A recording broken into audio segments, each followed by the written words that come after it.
मुझे जो पढ़ना है वो यहाँ पे सारी चीज़ मैं यहाँ पे नोट डाउन कर रही हूँ कि मुझे आज पूरे दिन क्या पढ़ना है। ये सारी चीज़ मैं यहाँ पे डायरी में अपनी लिख ले रही हूँ। एक छोटी सी डायरी, उसमें सारी चीज़ें मैं नोट डाउन करते जाती हूँ कि मुझे आज पूरे दिन क्या पढ़ना है।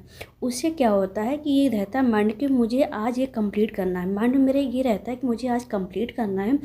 तो ये सारी चीज़ मैंने यहाँ पे नोट डाउन कर ली थी, क्योंकि मेरा टेस्ट है संडे को, तो उसके हिसाब से मुझे यहाँ पे तैयारी भी करनी है, प्लस पीछे का भी रिवीजन यहाँ पे करना है। क्योंकि अगर रिवीजन नहीं करते हैं तो वो चीज़ें क्या होती है, पीछे की भूलने लगती हैं। एग्जाम्पल्स हो गए, डाटा इतना सारा, वो सारा क्या होता है, भूलने लगता है। उसके बाद मैं करती हूँ यहाँ पे इकोलॉजी। इकोलॉजी के तीनों चैप्टर्स आ रहे हैं, लेकिन मैं यहाँ पे बायोडाइवर्सिटी एंड कंजर्वेशन सबसे पहले कर रही हूँ, क्योंकि छोटा चैप्टर है लेकिन इसमें डेटा बहुत है याद करने वाला। उसके चक्कर में इसको मैं सबसे पहले कर रही हूँ, जैसे मैं इसको बार बार रिवाइज़ कर सकूँ, तो इसलिए मैं इस चैप्टर को अच्छे से यहाँ पर रिवाइज़ कर रही हूँ। क्योंकि इस चैप्टर को मैं पहले रिवाइज़ कर लूँगी तो इसका जितना भी डेटा है मैं बार बार रिवाइज़ कर सकूँगी। तो ये मेरा बायोलॉजी का शेड्यूल है। इसके अलावा जो भी टाइम बचता है मैं पीछे का रिवाइज़ करती हूँ। जो भी टेस्ट देती हूँ उसको भी यहाँ पे डिस्कशन करती हूँ, मतलब एनालिसिस अच्छे से करती हूँ, सारी गलतियाँ नोट डाउन कर लेती हूँ, उसको भी मैं बार बार यहाँ पर रिवाइज़ करती हूँ। फिर मैं अपना बात करती हूँ यहाँ पर केमिस्ट्री की।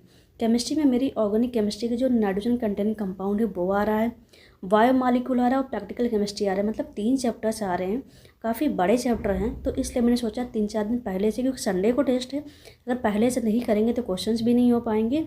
ये क्वेश्चंस भी लगाने बहुत ज़रूरी है। क्वेश्चंस नहीं लगाएंगे तो जो सिली मिस्टेक हैं वो भी अच्छे से सही नहीं हो पाएंगे। तो सारी चीज़ें मैं यहाँ पे अच्छे से सब कुछ कर रही थी। उसके बाद मैं यहाँ पे इस चैप्टर को पहले एनसीईआरटी से रीडिंग कर रही हूँ, क्योंकि ज़्यादातर क्या होता है एनसीईआरटी से ही पूछा जाता है। जो ऑर्गेनिक केमिस्ट्री होती है वो एनसीईआरटी से ही पूछा जाता है।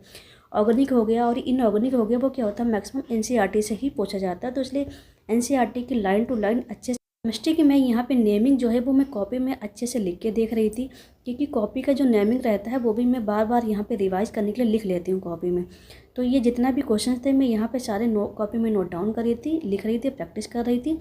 क्योंकि मैं ऑर्गेनिक केमिस्ट्री की जितनी भी रिएक्शंस होती हैं इनको मैं बार बार लिख कर ही प्रैक्टिस करती हूँ, जिससे अच्छे से दिमाग में बैठ जाए। उसकी मैकेनिज्म जो है बार बार मैं उसको यहाँ पे लिखती हूँ, क्योंकि जो ऑर्गेनिक केमिस्ट्री है जल्दी भूलती है। उसका रिएजेंट क्या होता है, कौन किससे बना, ये सारी चीज़ें अच्छे से याद होनी चाहिए।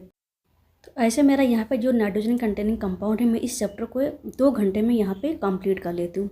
2 घंटा लगता है पूरा, क्योंकि इसमें ऑर्डर्स भी होते हैं, वो अच्छे से मैं याद करती हूँ। तो सारी चीज़ें यहाँ पे मैं लिख के देख लेती हूँ। फिर बाद में मैं इसके क्वेश्चंस भी लगाती हूँ। क्वेश्चन मैं 100 क्वेश्चन केमिस्ट्री के लगाती हूँ, 100 क्वेश्चन क्या है बायोलॉजी का लगाती हूँ।